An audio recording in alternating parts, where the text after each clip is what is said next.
G'day everyone, welcome to another edition of Fly Fishing in Nature's Realm. Now in this episode we're going to tie a fly that is classified as a nymph, but what it's actually representing is the larval stage of the insect, and the insect in question is a caddis. Now this fly would imitate a number of different species of caddis.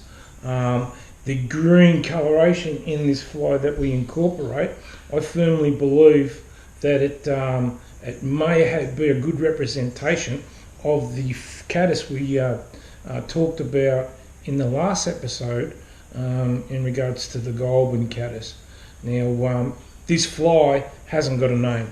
I'm not sure what the name is, but I know who designed it and who developed this fly, and that was a fly fisherman by the name of Andrew Scott. Now Andrew Scott is a great fly fisherman. He's done a lot of fly fishing for over 30 to 40 years, and he's also been a member of the World Fly Fishing Championship teams on a number of occasions and has been successful, and does a lot of competition fishing in the state events as well. So he's really into competition fly fishing. But not only is he a great fisherman, but Andrew is also a great fly tyer and an innovative fly tyer. He really ties a lot of fly patterns of his own design, and like I say, he knows his stuff in that regard. There's no two ways about that. So this fly, I don't know what the name of it is, but like I said, represents a lot of different insects. Now, so the materials that we'll need to tie this fly, I'll have up right now.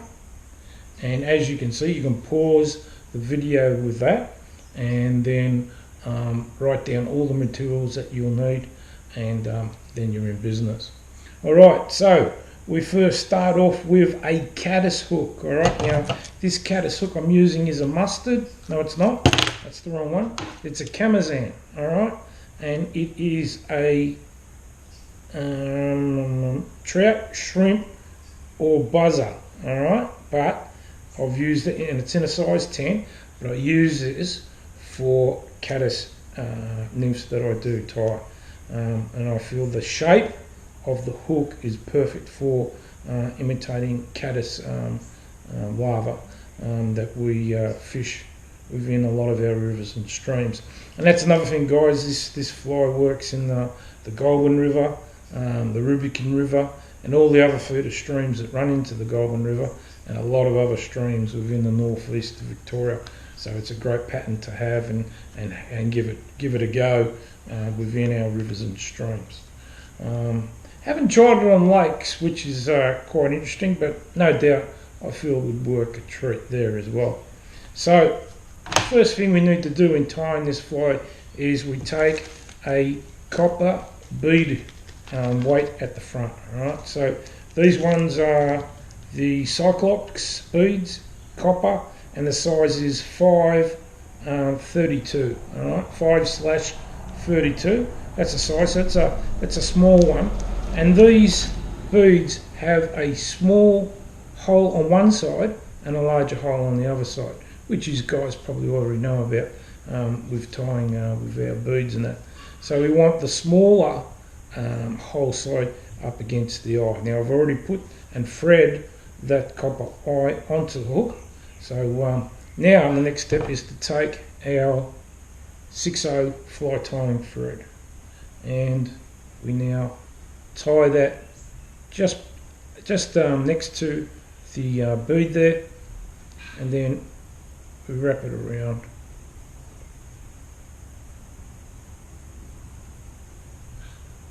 Working our way towards the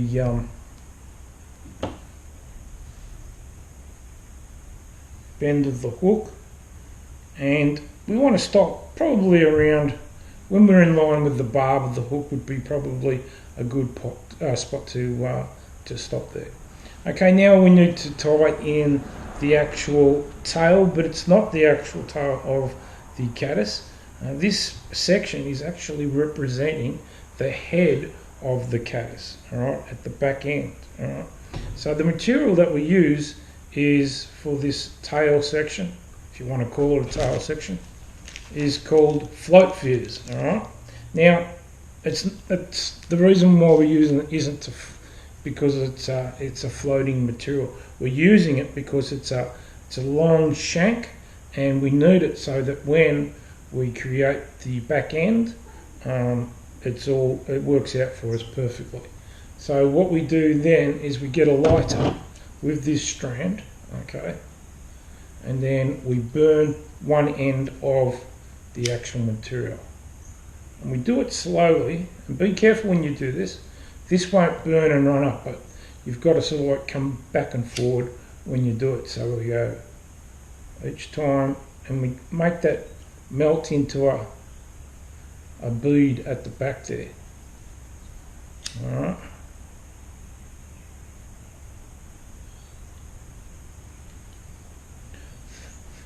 Cool it down before you touch it.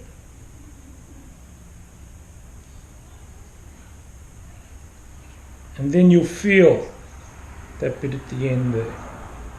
We'll probably just need to do this just a little bit more, like that.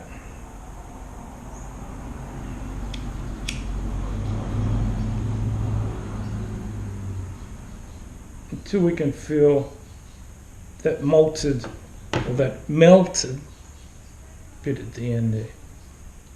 Okay, now once we've got that done, we'll then give ourselves a section. We want it to be probably 2 hook shank lengths, all right, extending out to the back at that position where you've got the fly tying thread. So we then now tie that in.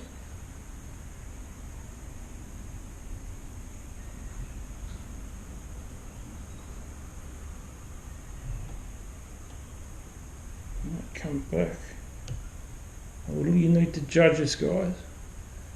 Bring that back just a touch.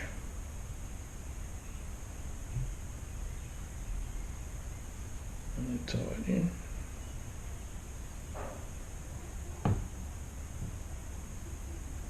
Beautiful. Now we cut away the excess.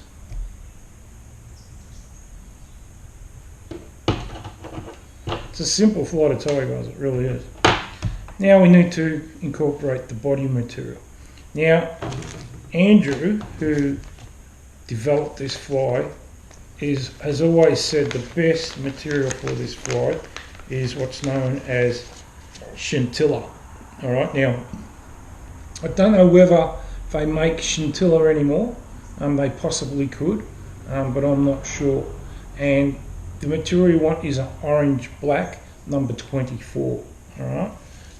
Andrew absolutely loves this dubbing material because what it's got, or what it incorporates in that, is a copper fleck within the actual dubbing material, which really, when it pulsates underwater, I've actually held this nymph underwater, and you can actually see that copper fleck that is mixed in with the other material.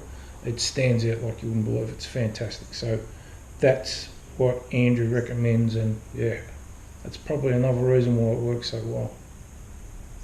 So we need to dub that onto the fly tying thread, and we build up a body, guys.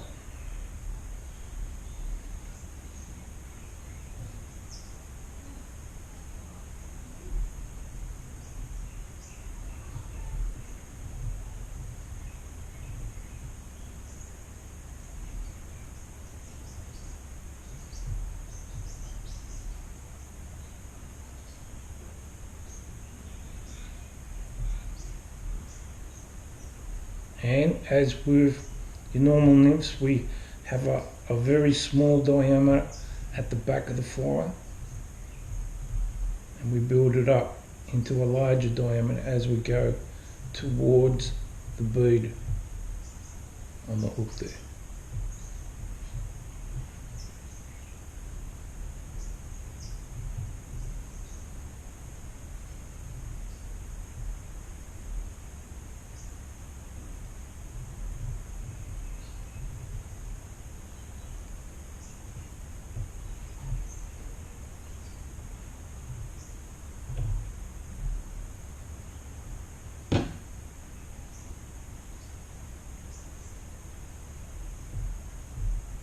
Just need a bit more material just here.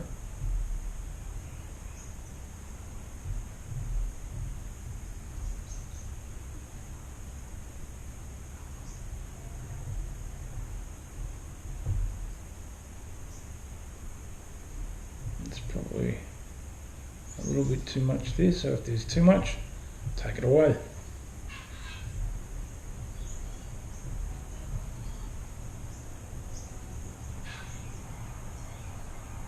Okay, so apart from the very last thing that we'll do, this is basically finished. There's only one more step after this.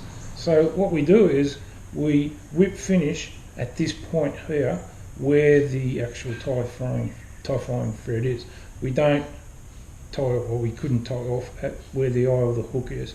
So we do our whip finish here, and that thread will then sink through the dubbing material up against the hook shank, and it'll be hidden out of view anyway, so you wouldn't see that, and it doesn't do any sort of like doesn't make the fly look any worse than what you might suspect it could turn out to look like.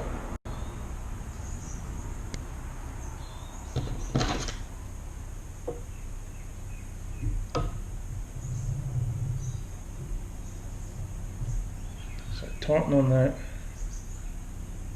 and then we cut away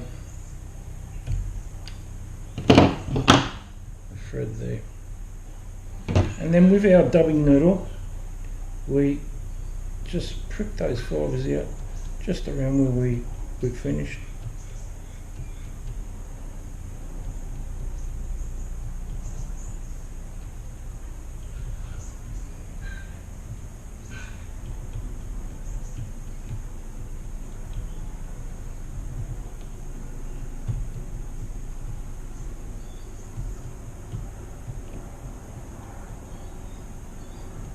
Okay, so once we've done that, the last thing we need to do, guys, is to get the actual tail, and we take our hard head black head cement and we dip that into the head cement to create the head of the caddis.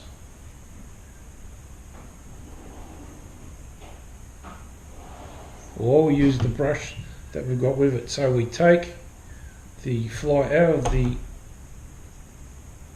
vise,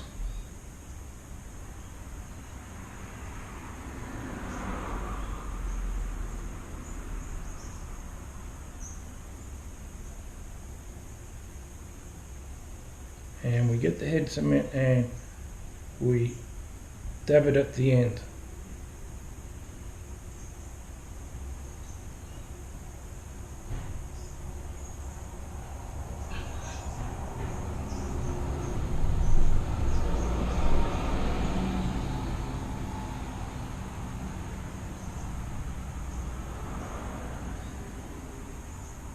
And make it nice and even all around it.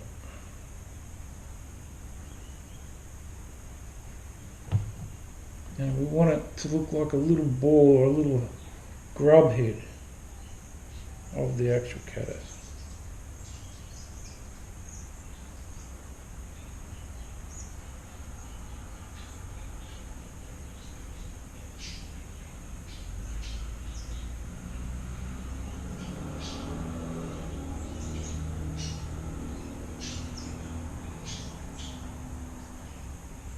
And this black head cement, when it dries, when you put it on, it's very shiny, and it stays that way when it dries. It stays nice and shiny, which is just fantastic.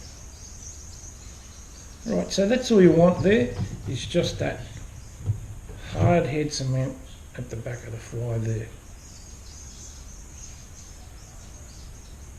Put it back into the vise, but don't let it touch, because you've got to let that now dry for a long period of time, guys. Like I do it overnight almost, because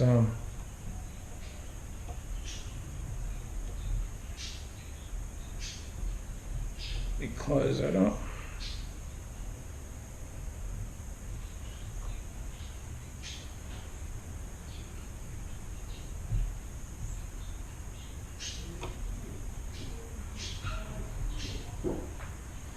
Alright, yeah, let that dry overnight, and then in the morning you'll find that's nice and hard and ready to fish. Another thing we can do is to actually prick those fibres out a little bit more.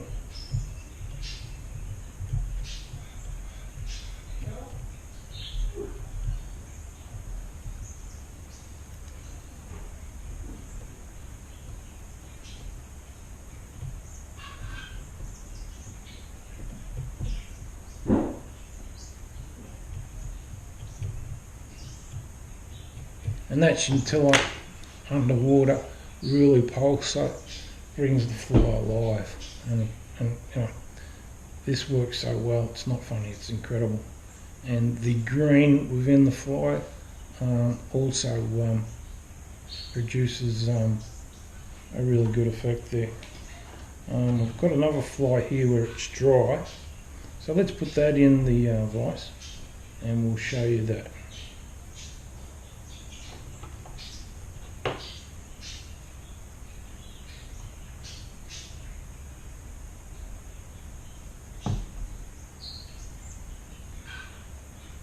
So there it is there, guys. Alright.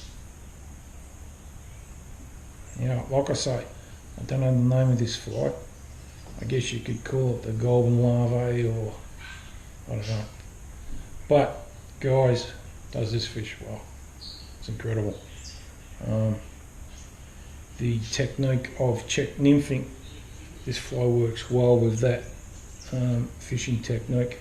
Check nymphing works really well, because it's got the heavy bead head at the front there, and not only does that attract fish through the sparkle of the bead, but the weight gets it down. As in check nymphing, as you know, we need to get it down deep within a short period and stay in contact, and then and that aids in that fishing technique. So that's the fly for this episode, guys. Give it a go, have some in your box, and you'll be pleasantly surprised how well it works. Alright then, guys, that's it for this episode, and we'll see you in the next episode of Fly Fishing in Nature's Realm. Okay, bye for now, guys. See yous.